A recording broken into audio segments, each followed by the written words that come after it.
It was the music of Vaughan Williams, his Lark Ascending. Some of the most ethereal, beautiful music from its time. So Adrian Bolt conducting the Philharmonic Orchestra, and the soloist there was Hugh Bean. It's one of my very faves interpretations of that work, and it's off an EMI LP. So, good afternoon folks, this is vk3sl Test Missions on 160 and on UHF, also streaming online, and I don't think Frank's with us today, so we might just play a few 78s and then defer to a playlist, I think, for part of the program. So we'll kick off with an Edison Diamond disc. A bit of a flavour of the month are these Edison discs and cylinders and what have you, so I had a search inside the house and found a 2-foot pile, 2-foot pile of these Edison discs, these very thick records. They're nearly half an inch thick, and just selected a few to sample on the program. So what we can do is switch in the buyer, play these on the buyer. I can't really cue them on the buyer. They're Hill and Dale records, incidentally, and they go for about 5 minutes, and they are all speed 80. Or thereabouts, so they'll be slightly under speed here on this table, but we have a 20s hit, and this one is the Broadway Dance Orchestra.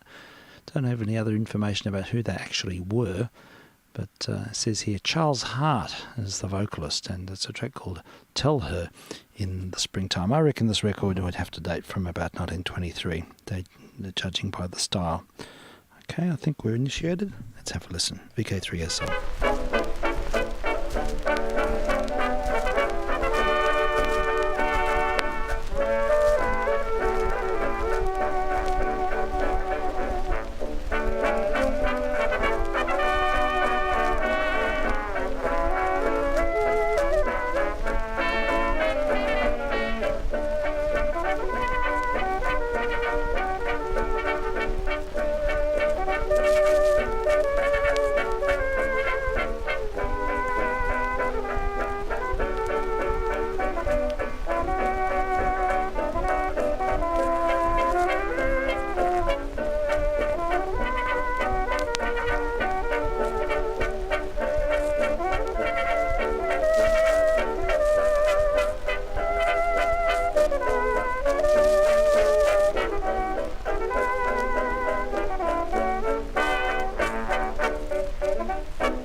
Tell her in the springtime, the best time for school. When everything begins blossoming, you'll hear Mendelssohn's Spring Song tune.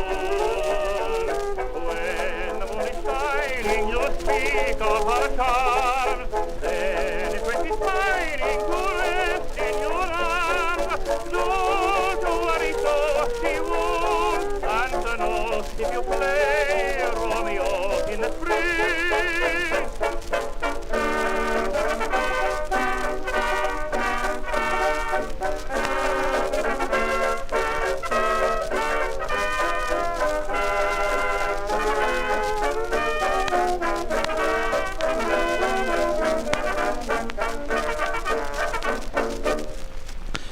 There we have it, a 20s hit to herald the program today, and that happens to be an Edison Diamond Disc record from the early 1920s.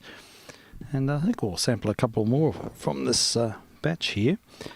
Looking through the pile, riffing through the pile, we have some band music. Here we have the United States Marine Band.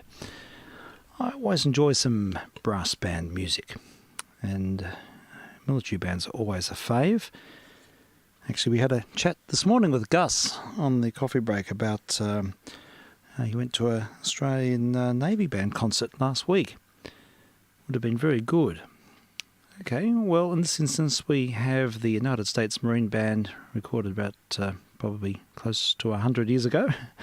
And we have a choice, either the 74th Regiment Band March,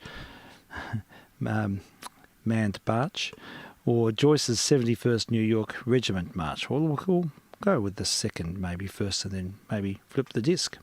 See how it goes. I haven't even sampled this one, but I'm sure it will be very good. So it's hard to find the hole on these. Reaching forward onto the bar, and let's have a listen. vk3sl, we're testing here on 160 UHF and also streaming online.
Oh, there you go. That's a dramatic piece there. That's the music of the US Marines Band.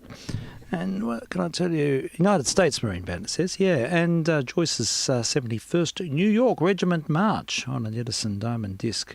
Well-loved disc. It's been played and played. You can see it's had some rough treatment. A bit noisy. But we might flip the disc and have a listen to the other side. It's the 74th Regiment Band March in this instance, and it says under the direction of, or it was written by F.H. Losey. So I reckon, well, hopefully the side's slightly better condition, but we'll have a bit of a band fest via Edison Diamond Discs, vk3sl.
Record's certainly seen better days. It's the distortion is native to the condition of the record, and I think at some stage someone's played it with a conventional pickup. therefore damaging the hill and dale groove layout there. All that blasting doesn't look that bad, but it sounded terrible. But musically, it was really interesting. Incredible obligato part there in the flutes, very virtuosic, very high level playing actually. And that was the US Marines band about 100 years ago on an Edison Diamond disc. Sounds okay on the Edison Diamond display. Maybe the groove's just not fitting very well. Looks okay, never mind.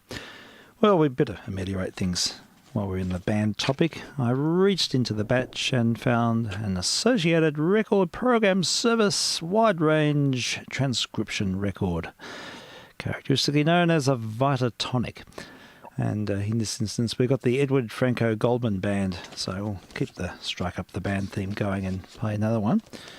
Since we've got the vertical stylus in place, we have a pickup wide out of phase to play vertical records, and we'll hear another. These records are astonishing. They're only recorded about 10 years after the track we just heard, but hopefully, all being well, you'll get the full experience.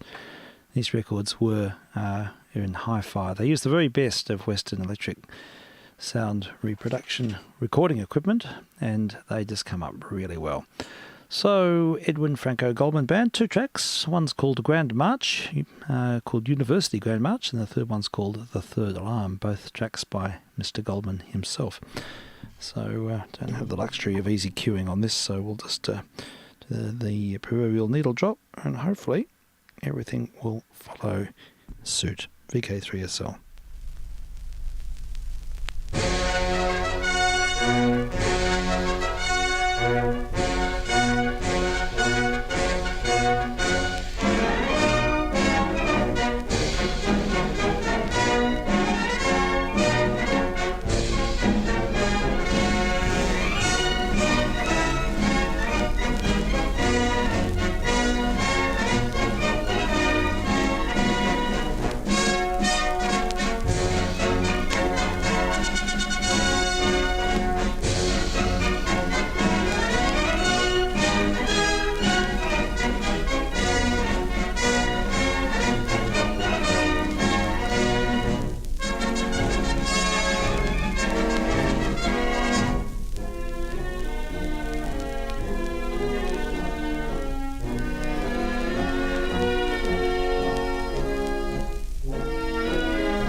And there we have a recording made by the Edwin Franco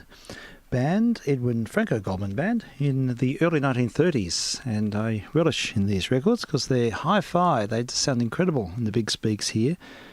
Full frequency range recordings made by Western Electric for the Associated Transcription Service back at that time. And these records came from the 3AW collection. I'm very happy to have a handful of Jamie's doubles here at hand to sample on these missions. So there we have our Strike Up the Band selection. What I'll do now is refer to an upload from Film Australia collection item put up by NFSA. It's called How to Drive, Conversion to Automatic. It's all a bit boring really, but I like the voice. It's a bit Chester Wilmot-ish. It's still the old world way of speaking, and there's a certain charm about it, and it's a timestamp. It's recorded in 1970. It's not that old, but I'll play a bit of it. And look, it tells a story, and it really reveals how much things have changed, or maybe haven't changed. So maybe it'll prompt people to remember when they first drove an automatic vehicle. We'll jump in about halfway. vk3sl. Handbrake is on. Selector is in P. We move it to D. We check mirrors and make our signal. Before releasing the handbrake, we apply the foot brake using the right foot. And this holds the car until the moment when we're ready to move. Check the mirrors. It's all clear. Release the foot brake. The car begins to move. Apply light pressure to the accelerator. And we're driving the automatic transmission car. There's no need to change gears. The automatic transmission will do that for us. The ratios will change when indicated by road speed and engine load. It's as simple as that. We decide to stop. It's only a matter of lifting the right foot from the accelerator, moving it to the foot brake, and braking in the normal way. The car stops. The engine continues to idle. To move off again, we check mirrors, make a signal, take the foot off the brake, and accelerate gently. For short stops, there's no need to change the selector out of the D position. In fact, it's a good idea to leave the control in the D position for all forward driving, at least until we've become thoroughly familiar with the vehicle. In some circumstances, we may wish to change to a lower gear while traveling at a moderate road speed. This can be done by the use of kickdown. The accelerator is depressed sharply, which has the effect of overriding other controls and prompting the transmission to change to a lower ratio. It's a useful device for occasions when greater acceleration is required, for instance, when overtaking. Alternatively, we may move the selector to a lower range position. This immediately prompts the automatic transmission to change to a lower ratio and to remain in that range irrespective of an increased road speed.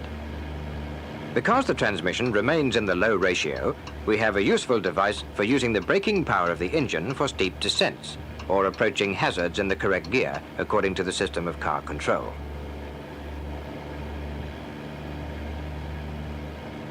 To reverse the automatic transmission car presents no extraordinary difficulties.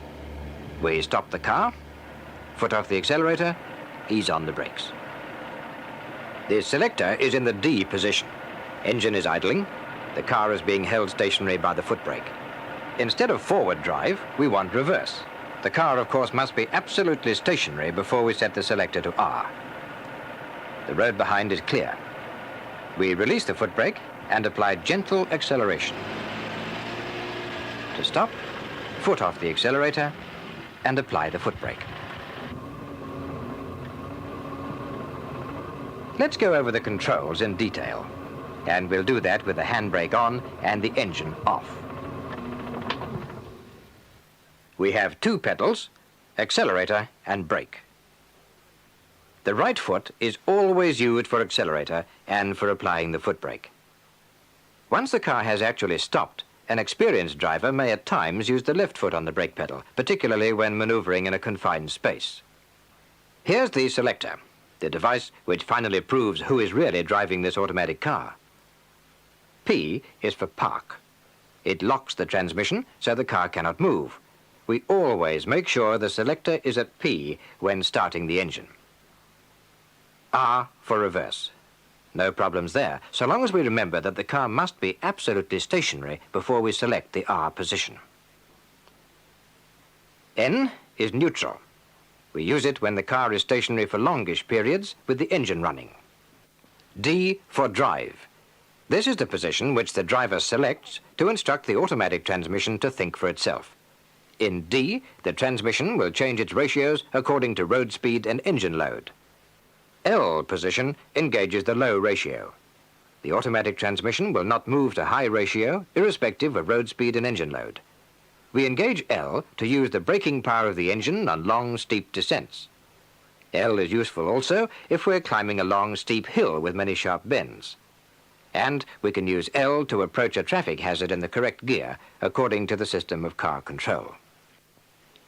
In D position, we can prompt the automatic transmission to engage low ratio by kickdown, sharply depressing the accelerator. And this maneuver we may use when we need extra acceleration, for overtaking, for instance. Let's see how the automatic behaves in normal traffic conditions. We're in a built-up area. Speed is about 30. Selector is in D. At the moment, transmission is in high ratio. Hazard ahead is an intersection. We shall turn right. Course is right. Mirrors, clear enough behind. Signal right turn. Brakes. Brake slightly to reduce speed. Gear and mirrors. Transmission has changed to low ratio automatically. Mirrors, still clear enough behind. Clear ahead and to each side, no evasive action. Begin the turn. Accelerate at A1. All clear ahead, accelerate. And the transmission changes to high ratio automatically. As we've seen, the automatic transmission car is perfectly under control when driven to the system.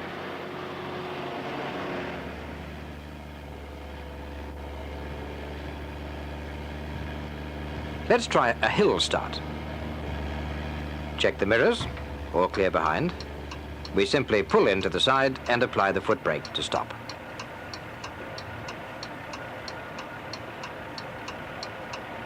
The selector is in D, the engine is idling. The car is held on a foot brake. Now the handbrake takes over to allow the right foot to use the accelerator. The road behind is clear. As we accelerate, we release the handbrake. And we move off to an easy, expert hill start.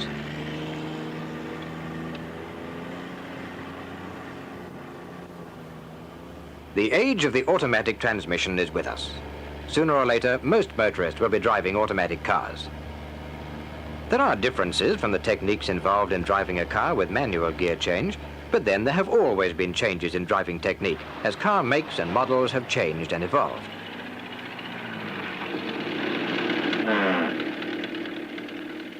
The automatic has only 2 pedals.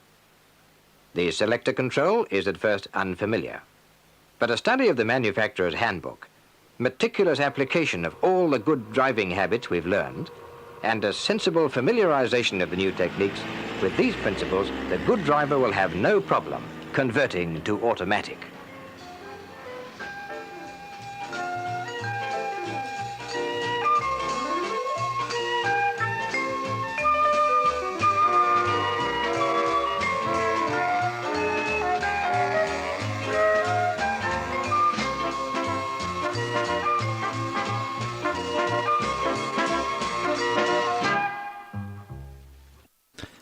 Film Australia production from 1970. And yes, the demise of the double D clutch and the kickdown. I have to practice my kickdown technique there, but I thought that was worth an hearing. I just like the voice, the poise, the mode of delivery. It says so much about the times. Anyhow, that's the latest from the NFSA, their Film Australia offerings, which are really quite an archive now. Always worth checking up on. Well, at this point I'm going to take my leave and put on a playlist. Now, What I will need to do, though, is switch off the stream. So if you're listening on the stream, we'll have to let go of you at this point, only because I will get copyright taps on my shoulder. But I'm really pleased to be able to follow on with this. It's one of the exciting things about doing these missions is that it's really given me an insight into a whole range of different music styles, and I really warmly receive any playlists that people send to me. So it's been great that I've received quite a few over the months, years, and a lot of them we listen to at home. In fact, I was listening to one today in the car with Olivia. We were out and about for about 2 hours today, so we listened to an excellent playlist, and it's a little of that I'm going to play. So if anyone feels inclined to send me a playlist, stuff that can be found on the tube, I'll just keep it at hand, and in times like this, I'd be more than happy to play them. So let's follow on. We'll hear an extended playlist for the next hour or so. This is just a part of what was a super extended playlist, and we'll begin with a track from the Alan Parsons Project, Eye in the Sky. I'm vk3sl, and these are test missions on 160 and on UHF, and also streaming online. We should be back tomorrow at our usual time, and it'll be the last missions for a bit, because the following weekend I will be away, including on Friday. So yeah, we'll be taking a bit of a break over the long weekend. But let's have a listen to playlist number 4, the Alan Parsons Project, Eye in the Sky, heralding the list, vk3sl.